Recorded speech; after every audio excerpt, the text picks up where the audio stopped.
Donc, je suis Anne-Sophie Lapointe, je suis chef de projet à la mission Maladies rares. Je travaille au sein de la Direction générale de l'offre et de soins au ministère de la Santé et ma mission est de coordonner les 55 actions du 3e plan Maladies rares avec également le ministère de la Recherche et donc le ministère de la Santé. La donnée va pouvoir nous expliquer comment un traitement sera efficace, utile pour un patient donné et comment ce patient va réagir. Et on peut après faire des modèles, je dirais, ajustés, cohérents, encore plus précis pour pouvoir avoir des traitements le plus efficaces possible en fonction de son ADN, de son patrimoine génétique. Et chaque personne est, je dirais, unique et donc on a besoin de connaître d'une façon très fine la donnée de chacun. D'où l'importance des bases de données, des registres de données, des cohortes. Et avec le 3e plan Maladies rares, on a énormément impulsé et on souhaite énormément soutenir toute cette action de collecte de données de santé qui est vitale pour nos maladies rares. Je dis toujours que le 3e plan Maladies rares, la base, ce qui fait le cœur de ce 3e plan, c'est la donnée. Donc la question est pour moi très pertinente, c'est la donnée de santé. Le 1er plan de Maladies rares a permis de donner de la visibilité à nos centres experts, où étaient les spécialistes de la maladie. Le 2e plan Maladies rares nous a donné les filières de santé maladies rares, la Banque nationale des données maladies rares. Donc c'était toute la coordination autour des centres experts et la coordination autour des données de santé, comment on va les remplir, comment on va les renseigner. Et notre 3e plan Maladies rares, je dirais maintenant, c'est la maison Maladies rares avec la data qui doit passer du soin à la recherche et de la recherche vers le soin, parce que dans les maladies rares, c'est très difficile de faire une frontière bornée entre les deux. Et une donnée de soin va pouvoir renseigner de la recherche et inversement, la recherche va pouvoir expliquer quelque chose dans le soin. Donc dans le 3e plan Maladies rares, on a essayé de faire des actions autour du diagnostic. On essaye de faire un observatoire du diagnostic en suivant les patients en impasse de diagnostic de façon à pouvoir mieux savoir où sont les malades qui n'ont pas encore de diagnostic. Et donc on aide à rentrer les données dans le set de données minimum que tous nos centres de référence remplissent pour pouvoir mieux connaître et savoir où sont les malades.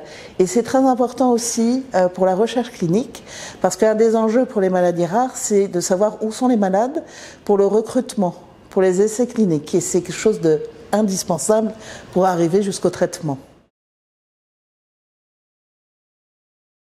Là où il ne faut jamais oublier le rôle central du malade, de l'aidant, c'est que cette donnée, elle se réfère à lui. Et cette donnée, je dirais, on doit l'utiliser le mieux possible. Et on doit aussi, c'est une vigilance, toujours informer sur qu'est-ce qu'on a fait de la donnée. Alors pas de façon individuelle, mais les données agrégées, comment on a utilisé des données. Et donc on doit au maximum pouvoir informer la personne malade sur les projets de recherche. Les retours vers le patient sont extrêmement importants parce que la donnée, en fait, le lien, c'est la confiance. C'est également quel est le niveau de confiance que la personne malade, que les aidants ont dans le système de soins et comment on va pouvoir s'appuyer sur cette confiance pour pouvoir partager ces données et pouvoir les rendre accessibles. Mais pour ça, il faut vraiment que chacun soit très clair sur le rôle et les missions de chacun et on doit faire beaucoup de pédagogie dans les deux sens, pas du tout que pour les patients, mais aussi pour les chercheurs, pour les médecins, sur cette utilisation de la donnée et le fait qu'il n'y ait pas un mésusage et le fait qu'elle soit vraiment bien utilisée.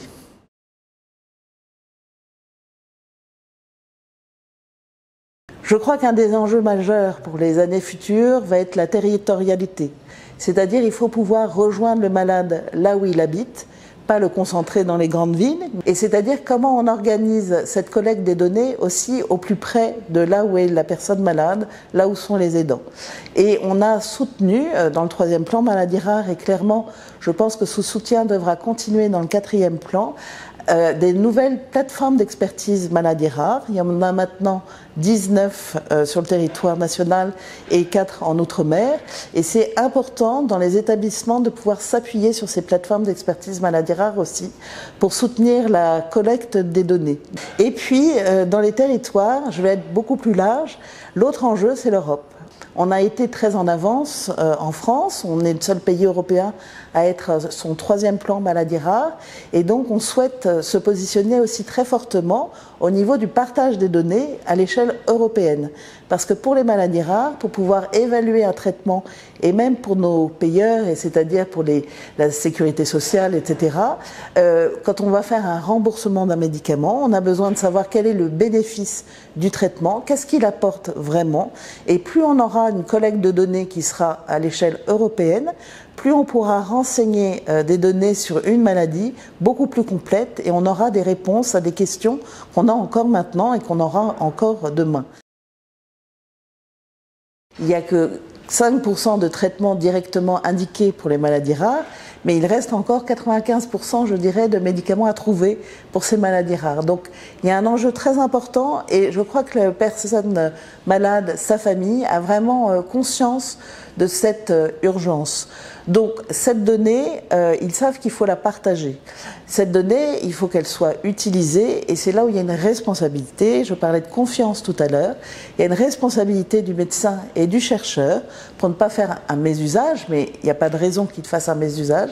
Mais il y a effectivement des règles, il y a des consentements qui sont à recueillir. Quand on est dans le domaine de la recherche, il y a un suivi, je dirais. Il y a aussi, si la recherche évolue, il y a parfois besoin de revenir vers la personne malade et c'est important de se doter d'outils aussi pour pouvoir suivre peut-être la recherche, à quoi mes données ont servi. Et donc je crois que cette question de la confiance, elle est centrale et c'est normal parce que cette donnée, elle peut aussi renseigner pour le travail, pour l'employeur, pour les assurances.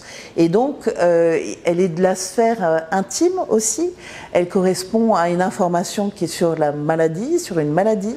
On n'a pas forcément envie qu'elle soit publique. Donc, il est important aussi d'avoir des entrepôts et des bases de données sécurisées. Et tout ça, ça demande énormément de rigueur et beaucoup d'attention, justement, pour garder la confiance du patient. Je crois que les enjeux de demain, ça va être aussi sur la collecte des données par le patient lui-même. C'est quelque chose qui est important parce que ça lui donne un rôle, il souhaite le faire, il a envie de partager ce que le traitement va lui donner, quels sont les symptômes en termes de qualité de vie, de sommeil, de douleur, etc. Donc je dirais que les enjeux pour demain, c'est agrandir, je dirais, ce rôle du patient partenaire et le mettre à la même place que le médecin, le chercheur. On est dans cette dynamique où on a besoin de ce patient partenaire pour qu'il nous apporte de l'information sur sa maladie.